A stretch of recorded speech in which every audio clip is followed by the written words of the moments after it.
Silver trumpets. The Lord said to Moses, make 2 trumpets of hammered silver. Use them for calling the community together and for having the camps set out. When both are sounded, the whole community is to assemble before you at the entrance of the tent of meeting. If only one is sounded, the leaders, the heads of the clans of Israel, are to assemble before you. When a trumpet blast is sounded, the tribes camping on the east are to set out. At the sounding of the second blast, the camps on the south are to set out. The blast will be a signal for setting out.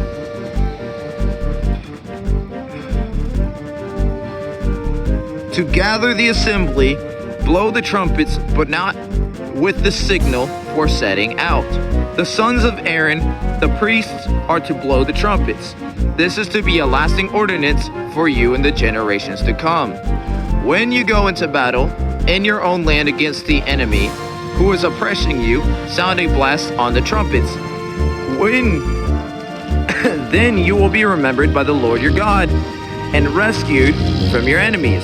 Also, at your times of rejoicing, your appointed festivals and new moon feasts, which Cherokee Indians celebrated mostly.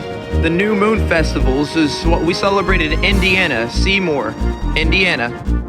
Whenever we went to the events, we had our gathering. You know how you guys have your traditional like whole family tree gathering?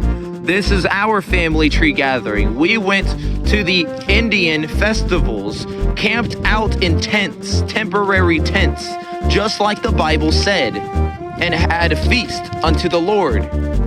Except we're using what the pagans gave us instead of what the Lord has given us.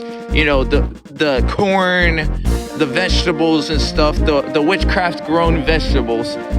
But we were supposed to be eating white, unleavened white bread, fish, locusts and honey,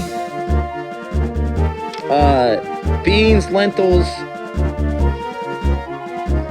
and other mixed bread with olive oil. Unleavened bread mixed with olive oil and basted with olive oil. But, where was I at? The new moon feasts. You are to sound the trumpets over your burnt offerings and the fellowship offerings, and there will be a memorial for you before your God. I am the Lord your God. The Israelites leave Sinai. On the 20th day of the 2nd month for a 2nd year, the cloud lifted from above the tabernacle and the covenant law. Then the Israelites set out from the desert of Sinai, traveled from place to place until the cloud came to rest in the desert of Paran. When they set out the first time at the Lord's command through Moses, the divisions of the camp of Judah went first, under their standard. Nahshon, son of Amminadab, was in command. Nathaniel, son of Zuar, was over the division of the tribe of Issachar. And Eliab, son of Helon, was over the division of the tribe of Zebulun. When the tabernacle was taken down, and the Gershonites and the Merarites who carried it set out, the divisions of the camp of Reuben went next. Under their standard, Eliezer, son of Shadur, was in command. Shelumiel, son of Sherishadai, was over the division of the tribe of Simeon. Eliasaph, son of Deuel, was over the division of the tribe of Gad. Then the Kohathites set out carrying the holy things. The tabernacle was to be set up before they arrived. The divisions of the camp of Ephraim went next. Under their standard, Elishama, son of Ammihud, was in command. Gamaliel, son of Pedazur, was over the division of the tribe of Manasseh. And Abidan, son of Gideon, was over the division of the tribe of Benjamin. Again, if I don't say the names of these right, then, still learning. Finally, as the rear guard for all the units, the divisions of the camp of Dan set out under their standard. Ahiezer, son of Ammishaddai, was in command. Pagiel, son of Ochran, was over the division of the tribe of Asher. And Ahira, son of Enan, was over the division of the tribe of Naphtali. This was the order of the march for the Israelite divisions they set out. Now Moses said to Hobab, son of Reuel,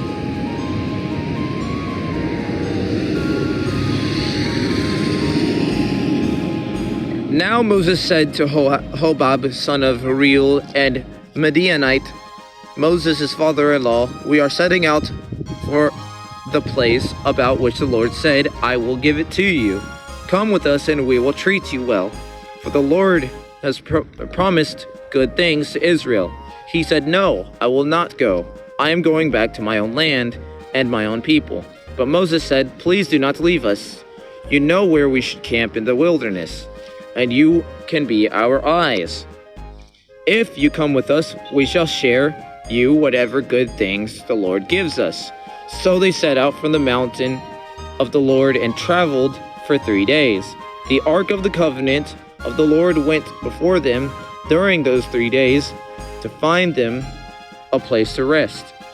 The cloud of the Lord was over them by day when they set out from the camp. Whenever the ark set out, Moses said, rise up, Lord. May your enemies be scattered. May your foes flee before you. Whenever it came to rest, he said, return, Lord, to the countless thousands of Israel. Fire from the Lord. Now the people complained about their hardships in the hearing of the Lord, and when he heard them, his anger was aroused. Then fire from the Lord burned among them and consumed some of the outskirts of the camp. When the people cried out to Moses, he prayed to the Lord, and the fire died down, so that the place was called Taberah, because the fire from the Lord had burned among them. Quail from the Lord. The rabble with them began to crave other food. The rabble with them began to crave other food, and again the Israelites started wailing and said, if only we had meat to eat. We remember the fish we ate in Egypt at no cost. Also, the cucumbers, melons, leeks, onions, and garlic, but now we have lost our appetite. We never see anything but this manna. The manna was like coriander seed and looked like resin. The people went around gathering it and then ground it in a hand mill or crushed it in a mortar. They cooked it in a pot or made it into loaves, and it tasted like something made with olive oil. When the dew settled on the camp at night, the manna also came down. Moses heard the people of every family wailing at the entrance to their tents. The Lord became exceedingly angry, and Moses was troubled. He asked the Lord, why have you brought this trouble on your servant? What have I done to displease you that you put the burden on all these people on me? I did conceive all these people. Did I conceive all these people? Did I give them birth? Why do you tell me to carry them in my arms, as a nurse carries an infant? Or the lands you promised an oath to their ancestors. This is the same thing I was saying about these people. Why are they the ones complaining? Why are they the ones complaining? Why are they complaining? Where can I get meat for all these people? They keep wailing to me, give us meat to eat. I cannot carry all these people by myself. The burden is too heavy for me. If this is how you are going to treat me, please go ahead and kill me. if I have found favor in your eyes, and do not let me face my own ruin." But the Lord said to Moses, "Bring me every servant of Israel's elders who are known to you as leaders and officials among people. Have them come to the tent of meeting, that they may stand there with you. I will come down and speak with you there. And I will take some of the power of the Spirit that is on you and put it on them. And they will share the burden of the people with you, so that you will not have to carry it alone. Tell the people, consecrate yourselves in preparation for tomorrow. When you will eat meat, the Lord heard you when you wailed, 'If only we had meat to eat. We were better off in Egypt.' Now the Lord will give you meat, and you will eat it. You will not eat it for just 1 day, or 2 days, or 5, 10, or 20 days, but for a whole month, until it comes out of your nostrils, and you loathe it. Because you have rejected the Lord, who is among you, and have wailed before him, saying, 'Why did we ever leave Egypt?' But Moses said, 'Here I am among 600,000 men on foot.' And you say, 'I will give them meat to eat for a whole month.' Would they have enough in flocks and herds slaughtered for them? Would they have enough, and all the fish in the sea were caught for them?" The Lord answered Moses, "Is the Lord's arm too short? Now you will see whether or not I say will come true to you for you." So Moses went out and told the people what the Lord had said. He brought together 70 of their leaders and had them stand around the tent. Then the Lord came down in the cloud and spoke with him, and he took some of the power of the Spirit that was on him and put it on 70 elders. When the Spirit had rested on them, they prophesied, but did not do so again. However, 2 men whose names were Eldad and Medad had remained in the camp. They were listed among the elders, but did not go out of the tent. Yet the Spirit rested on them, and they prophesied in the camp. A young man ran and told Moses, "Eldad and Medad are prophesying in the camp." Joshua, son of Nun, who had been Moses' aide since youth, spoke up and said, "Moses, my lord, stop them." But Moses replied, "Are you jealous for my sake? I wish that all the Lord's people were prophets, and that the Lord would put the Spirit on them." Then Moses and the elders of Israel returned to the camp. Now a wind went out from the Lord and drove quail in from the sea. It scattered up 2 cubits deep all round the camp, as far as the day's walk in any direction. Now what Moses was saying about, "Are you jealous for my sake?" that they are prophesying amongst themselves about, the scriptures and whatnot, what they believe or not. You're supposed to. That's because not only is the most holy supposed to prophesy, everyone's supposed to be in on it. Everybody's a human. Everybody's supposed to be meant for heaven. Not some, not few. Everyone. All of flesh and blood. Oh, don't let jealousy take over when you see 2 people talking about something that you wouldn't talk about. Now, all that day and night, and all the next day, the people went out and gathered quail. No one gathered less than 10 homers. Then they spread them out all over the camp. But while the meat was still between their teeth, and before it could be consumed, the anger of the Lord burned against the people, and he struck them with a severe plague. Therefore the place was named Kibroth Hattaavah, because there they buried the people who had craved other food. From Kibroth Hattaavah, and people traveled to Nazareth and stayed there.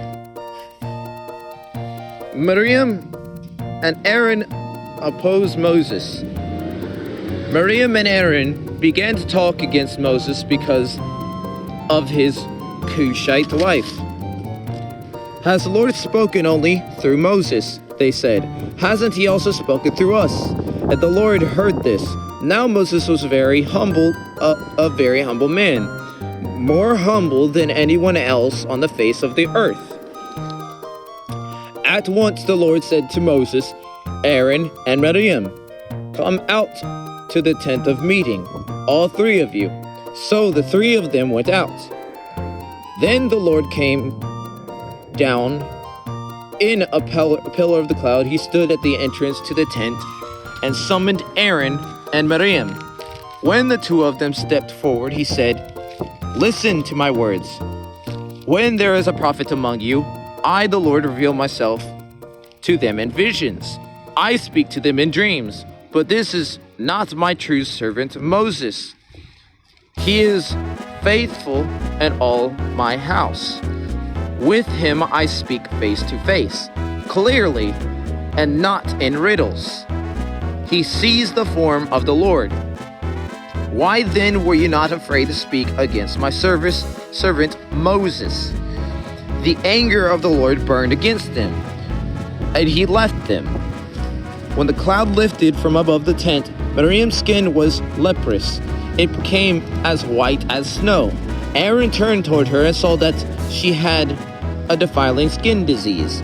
And he said to Moses, please, my Lord, I ask you not to hold against us the sin we have so foolishly committed.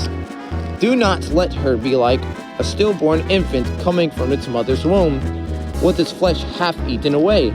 So Moses cried out to the Lord, please, God, heal her. The Lord replied to Moses, if her father had spit on her face, would she not have been in disgrace for 7 days? Confine her outside the camp for 7 days. After that, she could be brought back. So Miriam was confirmed outside the camp for 7 days. The people did not move until she was brought back. After that, the people left Zeroth and encamped in the desert of Paran. Exploring Canaan, the Lord said to Moses, send some men to explore the land of Canaan, which I am giving to the Israelites.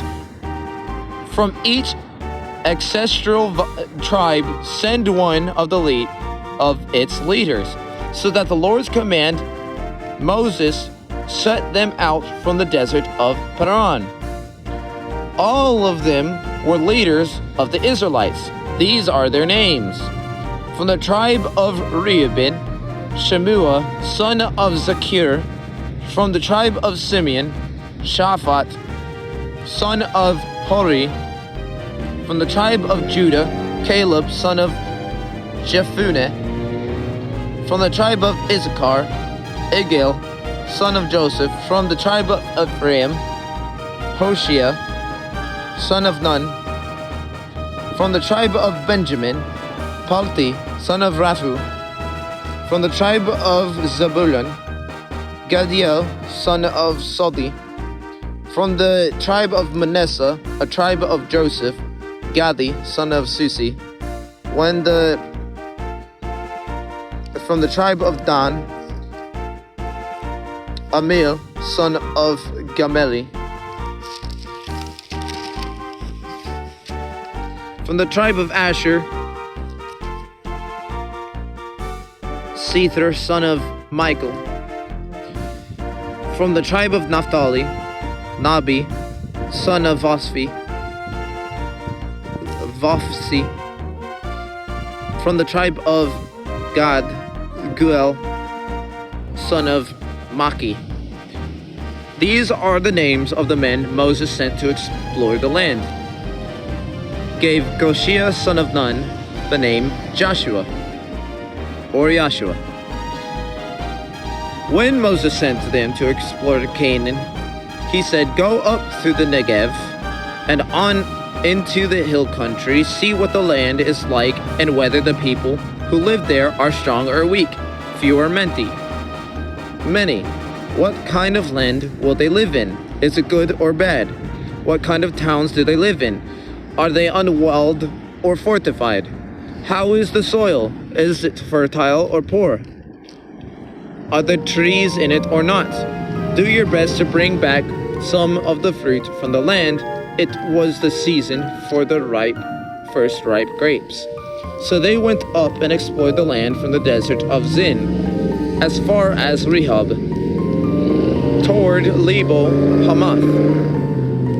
They went up through the Negev and came to Hebron, where Ahiman, Sheshai, and Talmai, the descendants of Anak, lived. Hebron had been built 7 years before Zoan in Egypt. When they reached the valley of Eshcol, they cut off a branch bearing a single cluster of grapes. 2 of them carried it on a pole between them, along with some pomegranates and figs. That place was called the Valley of Eshcol because of the cluster of grapes the Israelites cut off there. At the end of 40 days, they returned from exploring the land. The report on the exploration, we will get to that one tomorrow. I will see you guys in the next video.